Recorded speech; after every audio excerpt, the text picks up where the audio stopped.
Welcome to our channel. In November 1987, the threat of Cuito Cuanavale falling to the South Africans prompted the Cubans to intervene.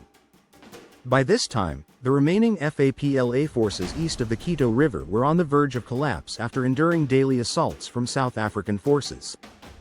The South Africans, seeking to replicate their victory at the Lamba, had inflicted significant casualties on the FAPLA during their retreat.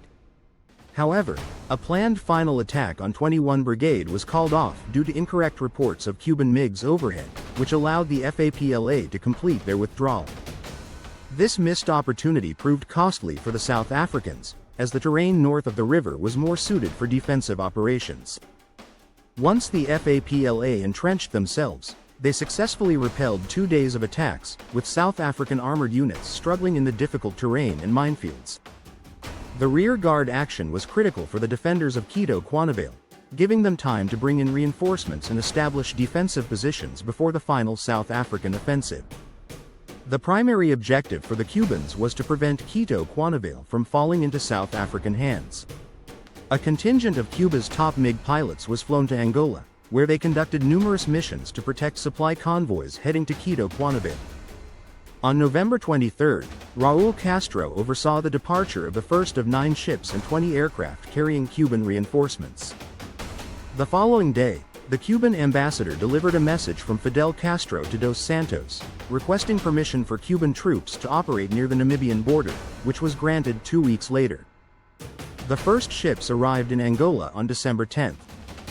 In the meantime, a 40-man Cuban team, consisting of officers, artillery specialists, and special forces, was sent to assess the situation in Cuito Cuanavale and report back within 72 hours.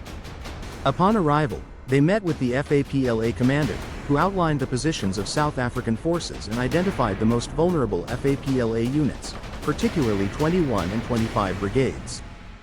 Led by Colonel Álvaro López Mira, the Cuban team immediately began reorganizing artillery and defenses in Cuito Cuanavale in preparation for the arrival of reinforcements. By December 1987, 5 FAPLA brigades remained east of the Cuito River, organized in a 2-tiered defense. The first tier, made up of the 25, 59, and 21 brigades, was engaged in heavy fighting along the Shambinga and Quatir rivers. The second tier, consisting of the 16 and 66 brigades, defended the Tumpo Triangle. On the opposite side of the river, 13 Brigade, a small Cuban force, and artillery and air defenses guarded Cuito Cuanavale.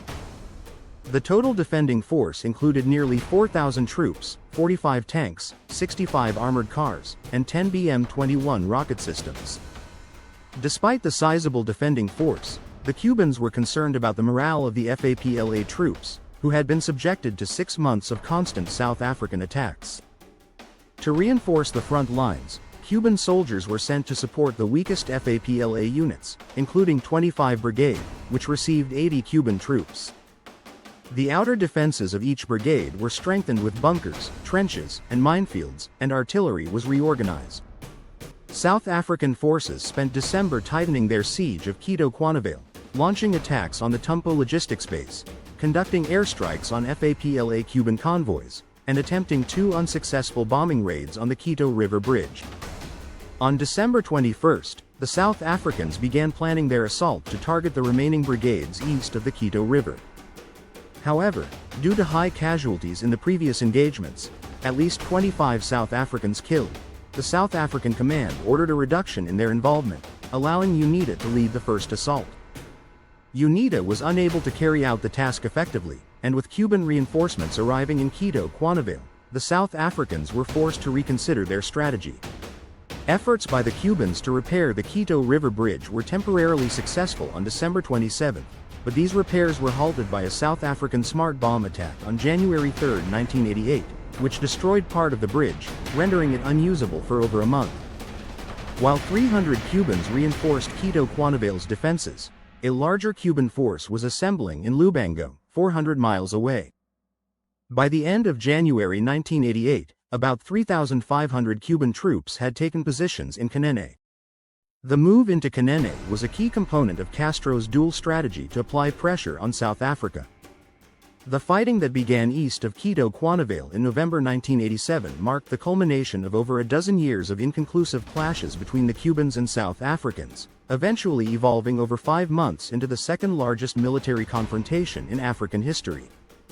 Continue watching our videos to learn more about the Angola War.